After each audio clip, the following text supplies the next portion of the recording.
Hey guys, how you doing? Welcome to Other Man's Life. My name is Ali. Hope you're doing well. Thanks so much for watching. It means a lot. So I'm still messing with Lego, but not Lego as you know it. I have tried my hand at some alternative Lego brands because I've been quite a little bit disillusioned with Lego lately, with their prices especially, what I'm getting for in terms of quantity. For what I'm putting down as raw money in terms of set designs. But in the last few years, I've noticed a few alternative Lego branded companies or building brick companies, however you want to call it, come up with some really cool designs. And I've always been hesitant because of the quality and everything. I mean, we're not talking about your cheap knockoff companies that copy the designs of Lego. These are companies who have got their own designs, their own collections, and really on par with high quality bricks as well.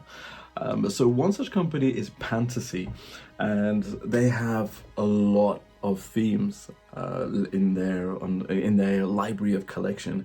I mean, they've got some anime themes with Astro Boy, Saint Seiya as well. I can't believe that. They got a retro collection, they got a modular building collection, they got vehicles, they got botanical sets. I mean, it's quite a plethora of different designs, which is really refreshing to see, especially the designs that you will never see come from the official Lego group. One such collection theme that they have is called Steampunk, and I'm a huge fan of the steampunk genre as a whole. If you've ever seen Steam Boy or Steambot Chronicles, the game, I fell in love back then, and a lot of comics I had following that subgenre as well. So I decided to take the plunge and try them out. And because I'm a city builder and I wanted something more for my city as opposed to display, I found this. This is the Steampunk Clock Tower Park. It's set number 85008, and it's got around about 2,700 pieces, and I paid around about £67 on Amazon UK. So immediately, straight away, I mean, just looking at that ratio, £67 for 2,700 parts for something like this, the value is immense straight away, in comparatively speaking to what you would try and get for a 3,000 part set from Lego, right? You can take it two ways. £67 for that many pieces. What's the quality going to be like? But I took the bet, I took the gamble, I built it. I've even placed it in my city, and that probably answers the question that I had. But I thought, let me share you my thoughts on the finished product, the build experience, and how I placed it in the city, and answer the question, hey, should you give it a go or should you buy it? All right, catch you after the break.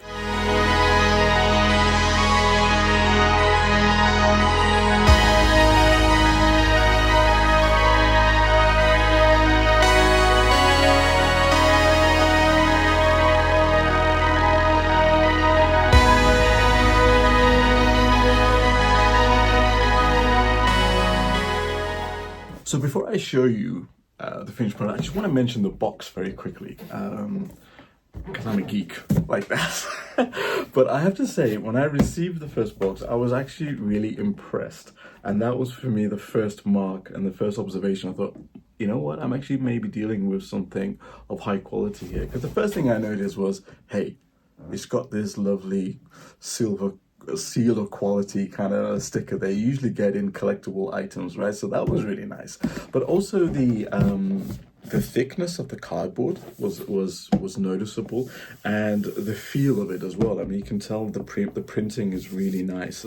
It just felt premium in that sense, even though it was only, just shy of £70 UK. Artwork looks great. I love the steampunk theme, so this is now going to be a theme I'm potentially going to be looking out for.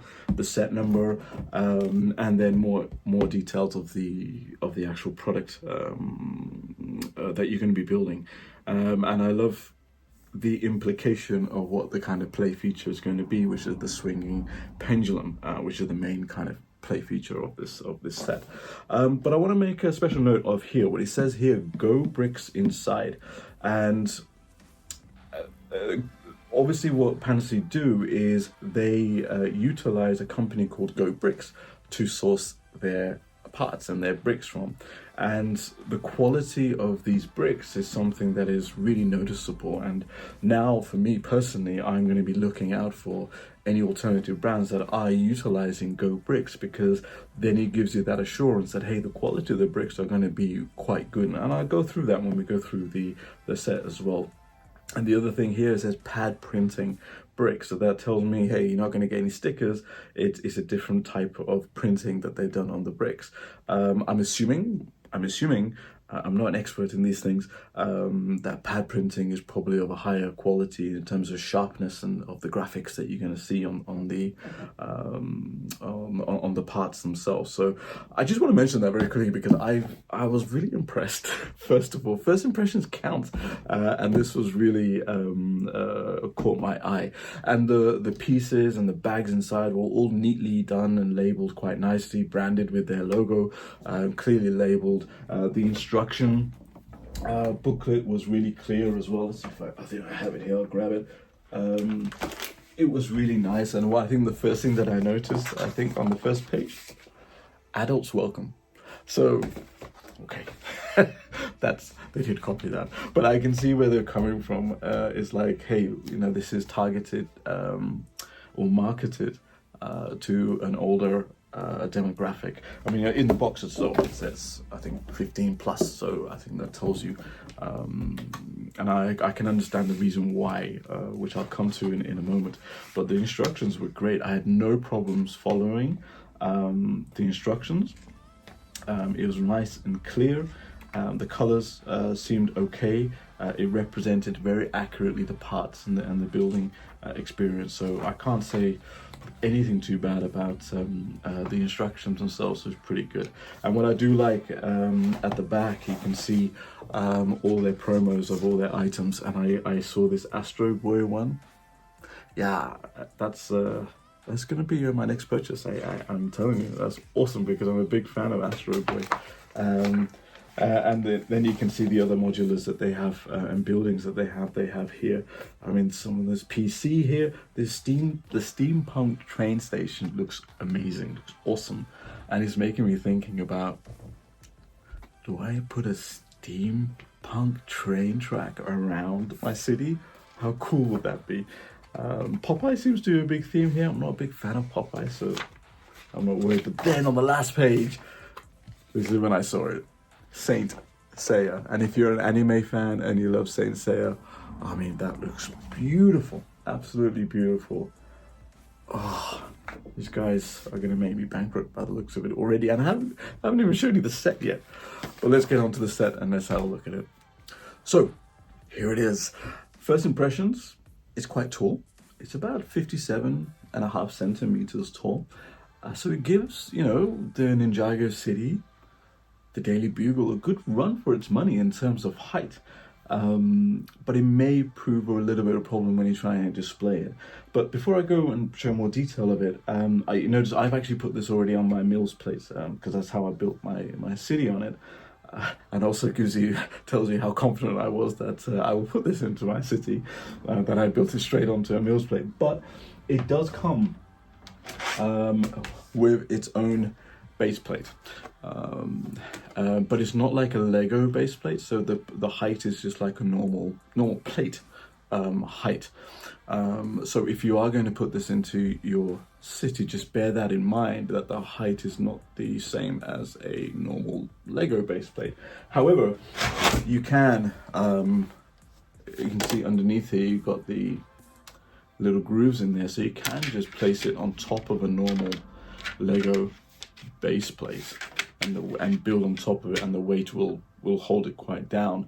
The only caveat to that is that if you are going to put it next to any of your modular buildings and all your buildings are all on base plates, you're going to see a height difference with the pavements next to other buildings, so you may have to modify it and put kind of some of the plates on there just to keep the continuity going from here.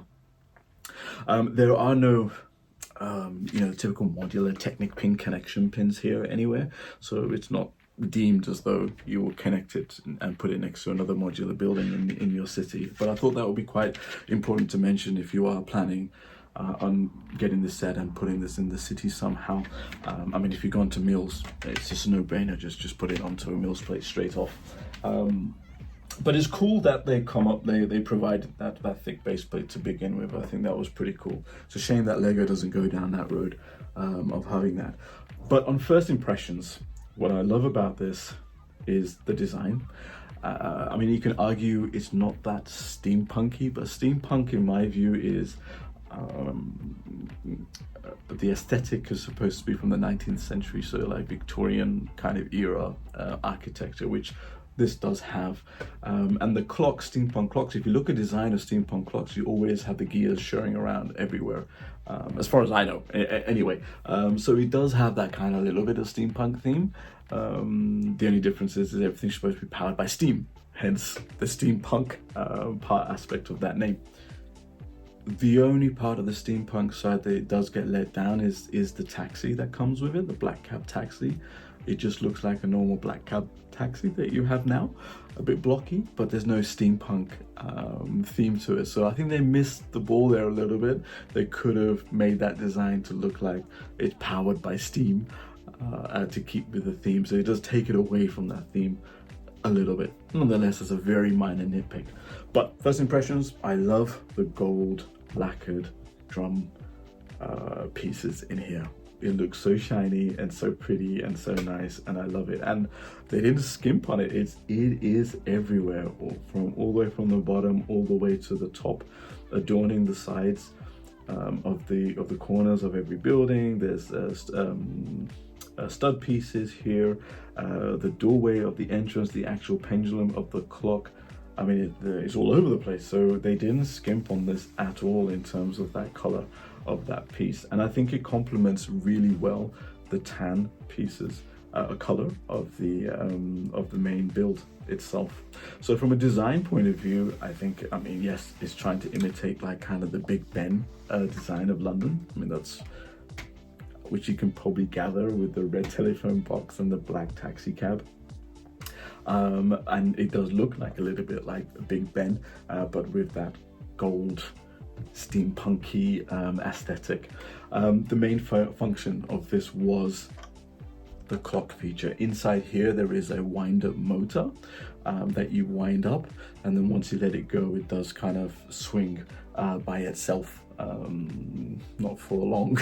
I think it's just a quick novelty item to have in there, which is quite a shame, because on the face of it, you don't realize 50% of this build is split between normal building or system design, and the other 50% there's a very significant Technic build in here, and it's not a simple one. It's quite complex, very similar to, you know, the big Technic cars that you have in building an engine. So it's quite intricate in nature, and if you are not interested in Technic builds, because it can be quite fidgety and you have to get it exact to the right hole and get it perfectly right, it can be quite frustrating if you're not used to Technic or don't like Technic. I don't mind it so often that much, but I was surprised of how much is in there. And then I was thinking about it, it's all this whole mechanism of the wind up and the pendulum singing is all reliant on Technic. I'm just blown away by the genius of Technic, 100%. I mean, I can't wrap my head around how someone can figure all that stuff out. So it was really impressive with me when I was building it. I was like, man, that's awesome. But from a building perspective, just bear that in mind, that I would say half the building time is going to be reliant upon that Technic build that you're doing inside of it, which is then all hidden, which is nice, inside of it. And there is kind of a little glass structure here, so when the pendulum is swinging, you can see all the gears moving, which is pretty cool to see, and I do like that aspect of it. So I didn't mind it. I quite enjoyed it, and I think the end result for me was more than perfect, I think. Minifigures, no minifigures that you get with this set, which is not a problem. It probably keeps the cost down, which is great, and to be honest, I actually prefer the Lego minifigures. I think no one can surpass Lego in terms of quality of minifigures. In terms of the quality of the bricks, as I mentioned, the Go bricks are quite known to be of a decent quality. Their clutch strength is pretty good. If anything, it's actually quite firm. So when I was placing these tiles down, I had to really press quite hard just to make sure they stayed flush and onto each of the plates and parts as well. So for me, then the quality there is a little bit firmer. You get used to it. It's not as smooth as Lego. I mean, I don't know how Lego does it. It must be very unique because a lot of companies just can't replicate it. Lego is very smooth. You put it in, it clicks into place really nice to hear. You have to really kind of press it a little bit more extra, but it's not loose, shall we say. There's no danger of any of this falling apart by touching it, which I've had bad experiences with other brands or other non-Lego brands, shall we say. So overall, extremely positive. I mean, I don't have very much bad things to say about it. From a design perspective, I think that's very subjective. It depends if you like this kind of design. From a quality perspective, okay, it's never going to be as high and quality as Lego. I mean, they're top tier in that sense, but it's more than passable. I mean, it's getting up there. It's not that far away from a quality perspective. Functionality and the play feature, it's a nice novelty thing, and it's good when someone comes around, hey, check this out, and then see it. It does its job from there, and then you'll be able to see it, and so you can play around a bit, and it's great. But for me, this was more for a place for the city. I bought this purposely. I thought this is going to look fantastic in the city, so let's go and place it in the city and see what you think, and see how it fits in. Placing this in the city, for me, there was only one location that I really wanted this for, and that was in my cultural quarter, where I have the mosque, the cathedral, the spring lantern, Chinese celebration, the Japanese little rest area, and I needed something in the middle to add to this cultural quarter, and this just fit in absolutely perfectly, and I think it gives that really cool area for the minifigures to come in and chill out in. And you know, when they're in the main tourist attraction center of this cultural quarter, this is then a great stop for the holidaymakers in the city to come and visit. Yeah, I need to modify it a little bit, you know, to match the kind of the pavement, and put some probably more studs in there for minifigures to stand around and get posed in there. But from a location perspective, I think it fits in really nicely with the fence around the perimeter of the set. I think it gives a nice separation to the garden set, and also the graffiti wall and the alleyway that I got behind the luxury spa palace that I have behind it as well. And then what I really loved about it more so was the height and the skyline I've got now in the city, and especially from this angle here, you know, with my 2 skyscrapers, which I hope I can increase the number of skyscrapers, and it gives another addition to the skyline, and having that lovely steampunk clock and gold pieces shining through, I think that gives a really nice landscape now to the city. So you can imagine, you know, you're coming from Ninjago City, and then when there is a scene, you arrive at the dock, and then you head towards the cultural quarter.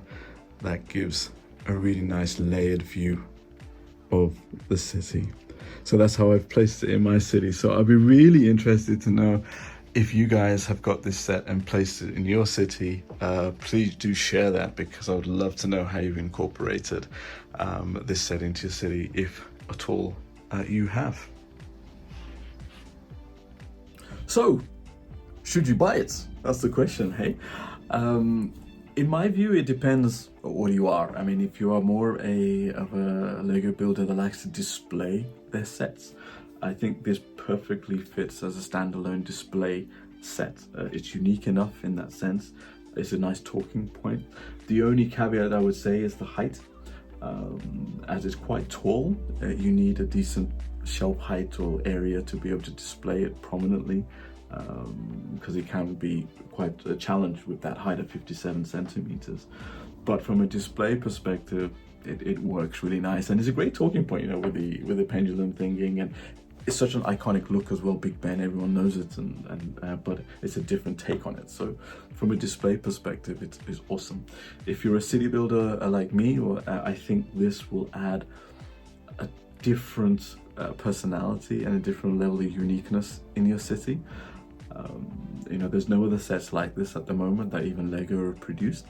So I think it fits into any city landscape really nicely as a nice tourist attraction for the city, a nice centerpiece, a park, an area. It gives the tall buildings a good run for its money as well. So with some slight modification, it will fit in quite well against any city landscape. It's minifigure compatible, so it doesn't look too so you can populate the area with minifigures, so you can create stories. So I think it works really well. So from my point of view, definitely you should buy it. I mean, if you have no problem of having non-Lego in your collection or in your city, I see no reason why not to give this a go. The three things that I really look for when I in this is, hey, does it look good? Is the quality okay, that it's not going to fall apart as soon as I touch it? And then what am I getting in return for my hard-earned cash that I'm putting down? And so what was the value in return? And for me, on a personal perspective, it ticks those three items easily. So I'm extremely happy to have this not only in my collection but also in my city, and I think this company is a company I'm going to look forward to getting more stuff from, and see what the future holds for them for more designs as well, because the steampunk genre, I hope they're going to grow a lot more, and definitely their anime section is going to be my next area of focus for display, not for city but definitely for display perspectives. Anyway, hope you enjoy that. Hope that's helped you diversify and look at other alternatives for our brick building hobby. Until next time, happy building and peace and love. Ciao, ciao.